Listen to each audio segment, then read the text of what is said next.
A leggyakoribb oka a gerinc problémának az talán a porckorongssérv. Én azt gondolom, hogy ilyen lumbágós tünetekkel fordulnak hozzánk a legtöbben, és a szakirodalomban is annak a nyomát látjuk folyamatosan, hogy még mindig vezető a low back pain, mint alsó deréktáji szakasznak a fájdalma, tehát hogy ez még mindig vezető korkép így a mozgásszervi tüneteknél. A gerinc problémák esetén a leggyakoribb tünet a fájdalom, és ennek számtalan oka lehet. Első körben porckorong problémák, tartási rendellenességek, kopásos betegségek, gerincferdülés és egyéb reumatológiai korképet is szerepet játszhatnak. Ha a testtartásunk nem helyes, hogyha vannak tartási rendellenességeink, az nagy mértékben hozzájárulhat a gerinc problémák kialakulásához. Egy izomnak idő kell, hogy megerősödjön. Hogyha egy példát veszünk alapul, hogy hogyan tudok mondjuk farizmot formálni, hogy szeretném, hogyha farizmom mondjuk formásabb lenne, ezért csinálok guggolásokat. És azért én is tudom, meg mindenki tudja, hogy attól, hogy megcsinálok 5 guggolást, attól még nem lesz erős farizmom, főleg nem formás. De még akkor se lesz, hogyha 15-öt vagy 105-öt csinálok meg belőle, tehát rendszeresen kell végeznem ezeket a gyakorlatokat ahhoz, hogy elérjek eredményt. Egy ilyen terápiás program általában 3 hónap, tehát hogy annyit időt minimum adni kell az izomnak, hogy elkezdjen felépülni, és aktívan bekapcsolódjon a mozgásokba. Annak is ajánlott gerinctornát végezni, akinek nincsen panasza, hiszen a gerinctorna az egy megelőzésre is szolgál. Mozgásszervi problémák, gerincbetegségek, mi áll a háttérben, okok és terápiák, derékfájdalom, kattogás, gyulladás, porckorongssérv. El lehet kerülni? Mit tehetünk, ha már kialakult? A Segítség Mozgásklinika Podcast. A szakértő Szent Iványi Rita. Köszöntjük a Mozgásklinika Podcast nézőit, hallgatóit, Szent Iványi Rita, manuálterapeuta, gyógytornásszal. Mielőtt belecsapnánk a mai témánkba, kérlek titeket, hogy iratkozzatok fel YouTube csatornánkra, ahol a kis harang ikonra kattintva mindig értesülhettek a legújabb tartalmainkról, de hallgathattok minket Spotify-on, lehet minket hallgatni az Apple Podcasten, vagy akár a SoundCloud csatornánkon is. És akkor mai témánk az nem más, mint a gerinctorna. Vajon miért fontos a gerinc egészsége, illetve milyen szerepet játszik ebben a gerinctorna, erről fogunk ma beszélgetni.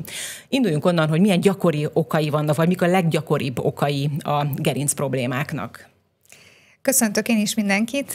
A leggyakoribb oka a gerinc problémának az talán a porckorongssérv. Én azt gondolom, hogy ilyen lumbágós tünetekkel fordulnak hozzánk a legtöbben, és a szakirodalomban is annak a nyomát látjuk folyamatosan, hogy még mindig vezető a low back pain, mint alsó deréktáji szakasznak a fájdalma, tehát hogy ez még mindig vezető korkép így a mozgásszervi tüneteknél, és ezt a deréktáji fájdalmat ezt leggyakrabban porckorongssérv okozza, úgyhogy talán ez a leggyakoribb. Ezen kívül számtalan oka lehet a deréktáji, illetve a gerincfájdalomnak. Én a leggyakoribb oknak a porckorong problémát tekintem, de lehet gerincferdülés, kisizületi probléma, gerincizületeit érintő probléma, lehet egyszerű tartási rendellenesség, ilyen kopásos betegségek és a többi. Ez a sok minden, amit most itt felsoroltál, ezeknél mindegyiknél ajánlott a gerinctorna, vagy van olyan, aminél mondjuk nem? A gerinc problémák esetén a leggyakoribb tünet a fájdalom, és ennek számtalan oka lehet. Első körben porckorong problémák, tartási rendellenességek, kopásos betegségek, gerincferdülés és egyéb reumatológiai korképet is szerepet játszhatnak. Fontos megemlítenem, hogy ugye amikor a gerincünkről beszélünk, akkor a nyaki szakasz, háti szakasz és ágyéki gerinc, tehát a lumbális szakasznak a problémái is mind felmerülhetnek. A gerincünk nagyon-nagyon nagy szerepet játszik a helyes testtartás kialakításában, és akkor ebből már azt is levonhatjuk, hogyha a testtartásunk nem helyes, hogyha vannak tartási rendellenességeink, az nagy mértékben hozzájárulhat a gerinc problémák kialakulásához. És ezeket a gerinc problémákat mind javíthatjuk gerinctornával? Tehát itt fontos a gerinctorna? Igen, elsősorban ugye a leggyakoribb gerinc probléma az a deréktáji fájdalom, és a deréktáji fájdalomnak is a leggyakoribb oka a porckorongsér. És mivel, hogy ez rengeteg embert érint, ez a nemzetközi gyakorlatban is egy ilyen vezető tünetcsoport, és nagyon sok páciens fordul hozzánk is a mozgásklinikára a deréktáji fájdalommal, ezért élvonalbeli terápiája az mindig az aktív terápia, tehát a gerinctorna. Tehát nagyon sok technika és módszer létezik arra, hogy kezeljük ezeket a problémákat, de az egyik leghatékonyabb az a gerinctorna, hiszen a gerinctornával tudjuk elérni azt a kellő stabilitást, ami szükséges a tünetek csökkentéséhez. Milyen szakember, tehát kit kell felkeressen egy olyan ember, akinek mondjuk ilyen problémái vannak? Elsősorban gyógytornászt, ő tud segíteni neki? Igen, a gerinctornában a legfontosabb, hogy nem mindenkinek ugyanaz a gerinctorna alkalmazható, hanem abszolút egyénre szabottan, betegség specifikusan kell összeállítani a gerinctorna gyakorlatokat.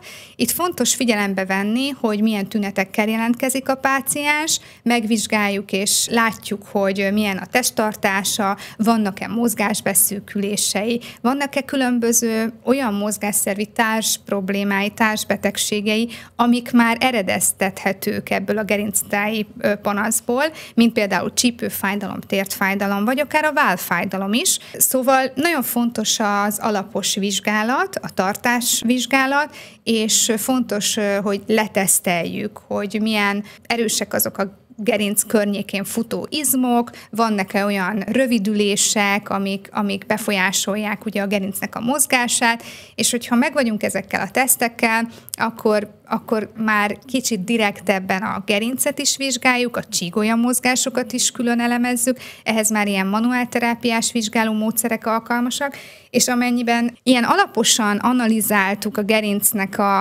az állapotát, akkor tudjuk tulajdonképpen jól összeállítani a tornaanyagot, hiszen ettől válik egyénre szabottá, és így tudjuk az okot megszüntetni, hiszen ezekkel a mozgásszervi vizsgálatokkal térképezhető fel, hogy mi az oka a gerinc problémának. Ugye aktív tornát említettél itt valahol így a beszélgetésünk elején.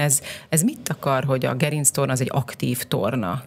Igen, hát ez egy ilyen fordításból jött most nekem ez a kifejezés, de tulajdonképpen olyan gyakorlatokat takar, ami első körben izomaktivitást kell, hogy létrejöjjön, tehát hogy nem elég összességében a nyújtó gyakorlatanyag, a gerinctornának van ugye egy ilyen eleme is. Tehát, hogy a gerinctornát fel lehet építeni mobilizáló nyújtó gyakorlatokból, és fel lehet építeni erősítő, stabilizáló gyakorlatokból. És nagyon fontos, hogy ezt tudjuk, hogy önmagában mondjuk a mobilitás az nem hoz egyben stabilitást is, tehát hogy ennek az egyensúlya az elengedhetetlen. És mindenkinél ez az egyensúly, akinél gerinc probléma merül fel, felborul. És azt kell megvizsgálnunk, hogy melyik irányba borul fel, hogy inkább mozgásbeszűküléssel állunk szemben, és inkább a mobilitásra, a nyújtásra kell fókuszálnunk a gerinctorna gyakorlatok összeállítása során, vagy inkább stabilitási hiány van, izomerőhiány lép fel, és erősítésekre kell fókuszálnunk. A deréktáji fájdalom esetén legtöbbször az erősítés hiánya marad el, azoknak a stabilizáló izmoknak a szerepe csökken, amelyek tartanák tulajdonképpen a két csigolyát egymáshoz képest, és segítenék a gerincet a mozgás során. Hogyha nincs izomerő, akkor nyilván a többi képlet próbálja ezt a nagyobb terhet valamennyire viselni, és nem mindig állnak ellen, hiszen ők nem tudnak erőt belevinni. Ilyen lehet például a porckorong, vagy a kisizületi felszín. Tehát a kisizületnek és a porckorongnak nem az a szerepe, hogy erőt vigyen a gerincbe, az izmok szerepét kell ilyen szempontból fokozni, ezért lehet úgy felállítani a gyakorlatanyagot is, hogy aktív gyakorlatokkal, tehát hogy gerinc mellett futó izmoknak az aktivitásával érjük el a javulást. Milyen időközönként, milyen időtartamba kell végezni ezeket a gyakorlatokat, illetve végzik nálatok a páciensek? Igen, a legtöbb tévhit az abból adódik, hogy addig tornáznak a páciensek, amíg a fájdalom jelen van. Tehát Az első körben a mozgásklinikára érkező páciensek többsége valamilyen gerinc környéki fájdalomból kifolyólag keres meg bennünket. Mi megvizsgáljuk, feltérképezzük, hogy mitől alakult ki ez a probléma, leteszteljük, igazolódnak a mozgásvizsgálattal a mi hipotéziseink, hogy valóban itt meg kell erősíteni a gerinc mellett lévő futó, vagy azokat az izmokat, kell a törzsnek egy stabilitás. Összeállítunk egy gyakorlatanyagot, előtte manuálterápiával segítjük, hogy megfelelő izületi felszínérintkezés jön létre, hogy a porckorong megfelelően centralizáljon, stb. És hogyha ezt elértük, akkor jöhetnek a tornagyakorlatok. Igen ám, de mire eljutunk oda, hogy elkezdjük az erősítést, addigra a fájdalom elkezd így látványosan csökkenni. Mert egy-két alkalom manuálterápia már hozhat egy olyan eredményt, hogy a fájdalmat azt megszüntetjük. De a fájdalom megszüntetésével nem jön létre izomerő. Attól még nem erősödött vissza az a deréktáji szakaszon lévő izom, vagy nem erősödött meg a háti szakaszon, vagy nyaki szakaszon lévő izom. És ilyenkor kell igazából a páciens aktív közreműködése, hiszen neki kell ezeket a tornagyakorlatokat végeznie, és a gerinctornának ilyen szempontból már ez lesz a szerepe, hogy a fájdalom már oké, hogy nincs, de hogy az izomerő még mindig hiányos, ezért föl kell építeni újra azt az izomerőt. Úgyhogy a gerinctorna ilyen aktív részvétellel a páciens szempontjából hát akár egy ilyen 6-12 hetes folyamat is lehet. Hiszen egy izomnak idő kell, hogy megerősödjön. Hogyha egy példát veszünk alapul, hogy hogyan tudok mondjuk farizmot formálni, hogy szeretném, hogyha farizmom mondjuk formásabb lenne, ezért csinálok guggolásokat. És azért én is tudom, meg mindenki tudja, hogy attól, hogy megcsinálok 5 guggolást, attól még nem lesz erős farizmom, főleg nem formás. De még akkor se lesz, hogyha 15-öt vagy 105-öt csinálok meg belőle, tehát rendszeresen kell végeznem ezeket a gyakorlatokat ahhoz, hogy elérjek eredményt. A gerinctornánál pont ugyanilyen izmok vannak, amiket dolgoztatunk, ott pont ugyanilyen rendszerességre van szükség. Egy ilyen terápiás program általában 3 hónap, tehát hogy annyit időt minimum adni kell az izomnak, hogy elkezdjen felépülni, és aktívan bekapcsolódjon a mozgásokba. Előfordul az, hogy a fájdalom megszűnésével feladja a páciens, és azt mondja, hogy hát már nem fáj, akkor én lépek tovább. Ez a gerinc gyógyászatnak a leggyakoribb oka, hogy ilyen szempontból, mert hogy a gerinc gyógyászatban lévő nehézségnek a leggyakoribb oka, hogy túl hamar adják fel a páciensek. Nagyon fegyelmezett és következetes páciensnek kell lenni ahhoz, hogy ezeket a tornagyakorlatokat végigcsinálja. De ez ugyanolyan, mint amikor hamarabb abba hagyunk egy antibiotikum szedését. Tehát, hogy ott is megtanultuk, hogy nem minden fertőzésre kell antibiotikum, de a másik, amit megtanultunk, hogyha viszont antibiotikumot kell szednünk, akkor azt végig kell szedni, be kell szedni az egész dobozzal, ugye? Ezt tanították, és így mondja a házi orvosunk. Mert attól, hogy 2 nap után jobban vagyunk, az nem biztos, hogy a teljes gyógyulásnak a tünete. És a gerinctáji panaszoknál, vagy a gerinctornánál pont ugyanez van, hogy attól, hogy nincs fájdalom, a fájdalom az egy tünet. Attól, hogy a tünet elmúlt, tehát nincs fájdalom, attól nem gyógyultak meg azok a képletek, attól nem lett erősebb az izom, nem lett mobilisabb a csigolya, attól nem szűnt meg a baj, csak már szerencsére egy picit jobb állapotban van, és kevesebb a tünet, nincs akkor a fájdalom. Ugye 2-3 hónapot említett, hogy legalább addig tart ez a terápia, de van olyan eset, amikor ez akár hosszabb ideig is tart, illetve lehet olyan is, hogy valakinek ez az élete részévé kell, hogy váljon, az, hogy gerinctornára jár, vagy akár otthon, nem tudom, ez otthon végezhető-e?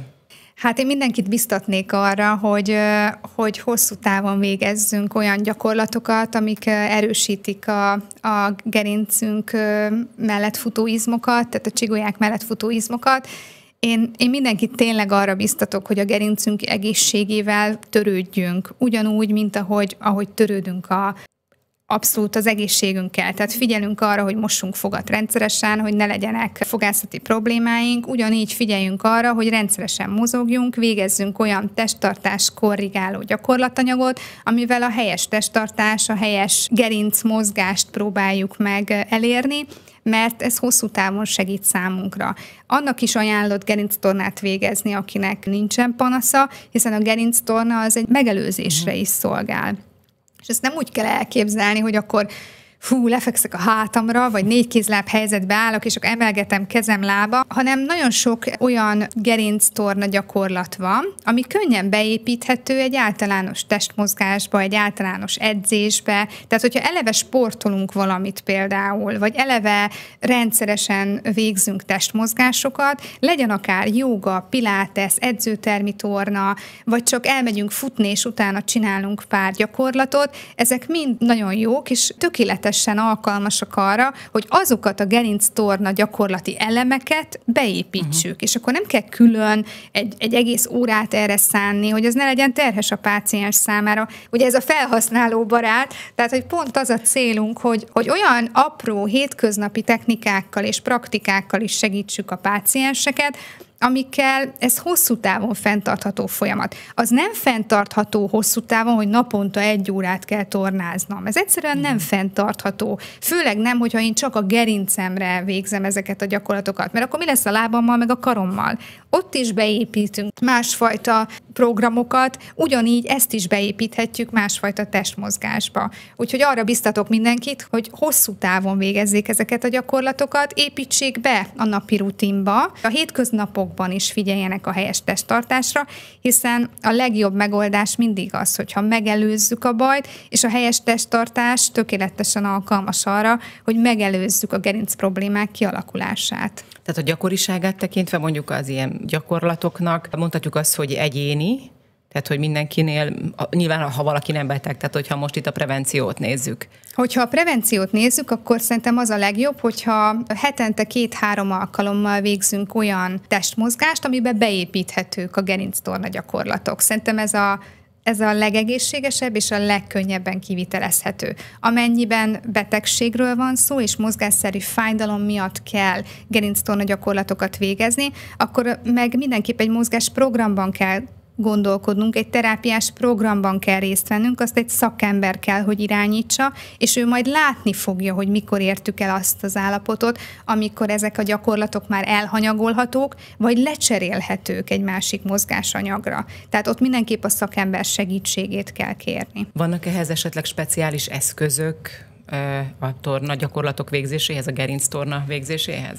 Igen, és ezen mindig úgy, amikor jönnek hozzánk a mozgásklinikára új gyógytornászok, akkor mindig részt vesznek egy ilyen komoly szakmai programban ők is, és megtanítjuk nekik a mozgásklinika koncepcióját, és edukáljuk őket is. Sokszor mesélnek ők is arról, hogy hát régen milyen nehéz volt, hogy nem volt csak egy pöttyös labda, meg egy gömbvégű bot, de végül akkor is lehetett tornákat tartani, és amikor én is régebben kórházi gyakorlatokra jártam, nem volt ennyi eszköz, és mégis tudtunk gyógyítani.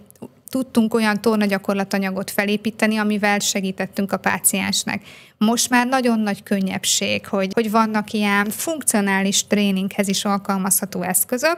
Ezek tökéletesen tudják fejleszteni a propriocepciót, tehát hogy nem csak olyan klasszikusan erősíthető az izom, hogy csak húzódjon össze, meg engedjen el, és akkor ezáltal erősödjön és növekedjen, hanem az izom-ideg kapcsolat kialakításában is nagyon nagy szerepet tudunk játszani. A helyzetérzékelésben, ez viszont nagyon fontos lesz ugye a sérülés megelőzésben, hogy olyan pozíciókban is erősítjük az izmokat, amik nem egy ilyen hétköznapi mozgásanyagban használható pozíciók, viszont ezekkel a véghelyzetekkel és ingerekkel sokkal tökéletesebben lehet izomerősítést végezni. A kedvencünk az olyan eszközök, amik ilyen instabil felületet teremtenek, tehát akár egy ilyen ülőpárna, tudod, ez a diner, ami ilyen levegővel lehet felfújni, vagy különböző ilyen jumperek, tehát amiken így ugrálni lehet, ilyen félholdas. Ezek a kedvenceink, mert ezen nagyon változatos gyakorlatanyagot lehet összerakni, és azáltal, hogy folyamatosan egyensúlyozni kell, miközben emelgetjük kezünket, lábunkat, az nagyon segíti ezt az izom-ideg kapcsolat kialakulását, és ez egy nagy előnye a gyógyászatban, ezeknek az eszközöknek egy nagy előnye, hogy sokkal specifikusabban, tényleg sokkal célzottabban tudjuk elérni az izomműködést. Egyébként a mindennapi élet minőségének a javítását ez hogyan befolyásolja? A gerinctorna. Akár legyen akár prevenció. Nyilván, hogyha valakinek problémája van, akkor gondolom, hogy maximálisan. Hogyha helytelen a testtartásunk, akkor kialakulnak mozgásszervi problémák. Ezt már így tudjuk, és már én is nagyon sokszor elmondtam, és minden páciensemnek ezt mondom. Igen ám, de sokan panaszkodnak, hogy nem tudom kihúzni magam, mert akkor fáj a hátam. Egy idő után igen, én is most itt pont ezt érzem, hogy ideje már egyenes hátgerincel ülök, és érzem már. Mert hogy elfáradnak azok az izmok, amiknek tartani kellene, és az izmoknak nem csak az erejét kell fokozni, hanem ilyen szempontból az állóképességét is. Úgyhogy a mindennapi életben a gerinctornának szerintem egy nagy előnye, például az, hogy nincs fájdalmad, és tudsz helyesen, és ez esztétika, hogy helyes lesz a testtartásod. Életmódbeli tanácsok esetleg vannak még így ehhez kapcsolódóan? Hát ha már törődünk a gerincünk egészségével, akkor azt ne csak úgy tegyük, hogy, mert az úgy nagyon izzadságszagú, hogyha heti 3-szor tornáznom kell 1 órát, hanem próbáljunk úgy törődni, hogy napközben többször egyfajta ilyen izomérzetet próbálunk teremteni. Figyelünk arra, hogyha mondjuk kihúzod magad, és helyesen tartod magad, hogy akkor miket érzel. Nem muszáj becsukni ehhez a szemed, de lehet, hogy valakinek úgy könnyebb, hogy érzi azt, hogy igen, akkor ha kihúzom magam, akkor érzem, hogy kicsit a hasam így tart, így feszül, érzem, hogy a lapockáimat úgy össze kell szorítanom egy kicsit, érzek a hátamban is egy feszülés, nyújtom a nyakam, mint egy ilyen gúnár, tehát, hogy érzem, hogy a fejtetővel is nyújtózok, és hogy úgy érzem, hogy itt már nehéz levegőt vennem, tehát meg tudom-e azt csinálni, hogy ezzel a feszítéssel közben lassan és nyugodtan lélegzek, vagy akár ugye beszélgetek veled. Én is például most feszítem magam, és közben veled beszélgetek. Tehát ezek az apró, ezeket elongációs gyakorlatoknak hívjuk, de ezeket az apró ilyen előnyújtózásokat tökéletesen lehet bárhol alkalmazni, és rengeteget segítenek, és ez csak egy trükk. Tehát nem kell hozzá eszköz, nem kell hozzá... De koncentráció kell hozzá, csak nem? Koncentráció és fegyelem. És testtudatosság. És testtudatosság. Igen. De az a legszebb, hogy ezt, amikor megtanítjuk a pácienseknek, hogy érezze azt, hogy van medencéje, hasa, dereka, háta, nyaka, akkor azt kérjük, hogy amikor a gyakorlatokat végzi, akár már eljutunk arra a pontra, hogy már jól van, és otthoni torna során fenntartó gyakorlatokat végez, ilyen gerinctorna gyakorlatokat, a gerinctorna gyakorlatok alatt végig figyeljen erre. Mert ezt az izomérzetet, ezt én háton fekvő helyzetbe is meg tudom teremteni, ülve is, 4 kézláb helyzetben is, vagy akár álló helyzetben is. És ebben az izomérzetben kell ezeket a gyakorlatokat végezni. És ez a titka a gerinctornának. Akkor viszont helyes lesz a testtartásunk, hiszen a gerinctornát sem lehet hanyag testtartással végezni. Ha valaki most kezdi el a gerinctornát, vagy most veszi rá magát, hogy akkor ő most fog járni ilyen gerinctornára, akkor mik a legelső, tehát hogy mennyire megerőltető mondjuk az első lépések, vagy megerőltető-e egyáltalán? Az első körben azt szoktuk először megtanítani, hogy a gerincünk különböző szakaszait külön választjuk. Először gondolati szinten, aztán már ugye mozgásban is, hogy mely a nyaki szakasz mozgása, mely a háti szakasz és deréktáji szakasz mozgása. Hogy tudom a medencém billentésével befolyásolni a deréktáji szakaszomnak a helyzetét. Egyébként ez akár fájdalomcsillapító technika is lehet, hogy úgy billentem a medencémet, hogy kedvezőbb feltételeket biztosítok a deréktáji szakasznak. Szóval először megszoktuk, ilyen testtudatot tanítunk a páciensnek, és hogyha ezen túl vagyunk, akkor kezdjük el izoláltan és funkcionálisan felépíteni ezeknek az izmoknak a működését, és mindenkinél személyre szabottan, tehát mindenki, ugyan a gerinctorna, gerinctorna, valószínűleg mindenkinek kell majd valamikor háton feküdni egy matracon, és labdán emelgetni a lábát, de nem feltétlenül ugyanazt a gyakorlatot adjuk mindenkinek, mert nem mindenkinek ugyanazzal az izomzattal van panasza. És akkor itt nagyon fontos nyilván, amit mondtál az elején is, hogy a páciens az ne hagyja fel ott, hogyha mondjuk probléma van és fájdalommal megy esetleg ilyen gerinctornára, hogy a fájdalom elmúlik, hanem ezt akkor folytatni kell. Igen, első körben a fájdalomcsillapítás mindig a fő cél, hiszen fájdalommal gyötrő élni, meg nehéz tornázni, de amint a fájdalom elmúlt, akkor tudunk igazán aktívan működni, és akkor tudjuk igazán a gerinctornát, mint terápiás gyakorlatanyagot alkalmazni. Még egy fontos kérdés, hogy ha valakinek esetleg műtéte volt, egy gerincműtéte, akkor itt a gerinctorna az ajánlott? Kötelező. Nagyon sokan azt gondolják, nyilván senki nem tehet arról, hogyha jó, de azért tehetünk arról, hogyha meg kell műteni a gerincünket, ez nagyon szörnyű ezt mondani, de igenis tehet róla sajnos sok esetben a páciens, hiszen nagyon elhanyagolta a kezdeti állapotban, és javasoljuk, hogy ne tegye.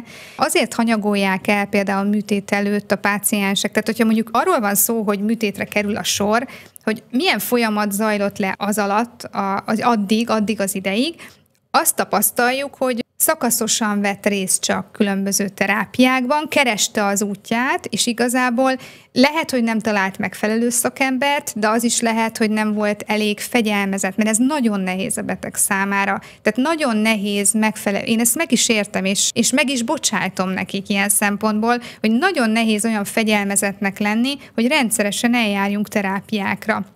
Nyilván a fájdalom azért egy intőjel, és akkor egy picit jobban lehet őket erre noszogatni, de ha nincs fájdalom, akkor nagy tudatosság kell, hogy a fájdalom, hogy ennek ellenére járjunk. És azt vettük észre, hogy a páciensek belefáradnak ebbe az egész gerincterápiába, elhanyagolják, nem jönnek akkora eredmények, és sajnos annyira romlik az állapotuk, hogy akár már műtétre kerülhet sor. Kivételt képeznek a traumás sérülések, amikre nem lehet felkészülni. De hogyha ilyen elhanyagolt állapot miatt alakul ki, elhanyagolt gerinctorna miatt alakul ki az az állapot, hogy meg kell operálni a pácienst, akkor megoperálják a pácienst, és utána viszont ugyanúgy bele kell tenni a munkát, és ezen szoktunk mi valahol mosolyogni, hogy előbb-utóbb mindenkinek tornáznia kell. Annak is, aki műtét nélkül szeretné kezelni a gerinctáji panaszait és a deréktáji panaszait például, meg sajnos annak is tornáznia kell, akit végül sajnos megoperáltak, viszont a műtét utáni rehabilitációban egy utókezelésnél kötelező a gerinctorna. Tehát nem lehet megúszni. A gerinctornát nem lehet megúszni. Köszönöm szépen a beszélgetést. Köszönöm. Nézőinknek, hallgatóinknak pedig tanácsoljuk, hogy iratkozzatok fel a YouTube csatornánkra, ahol a kis harang ikonra kattintva mindig a legújabb tartalmainkról értesülhettek. De hallgathattok minket Spotify-on, Apple Podcast-en, vagy akár a SoundCloud csatornánkon is.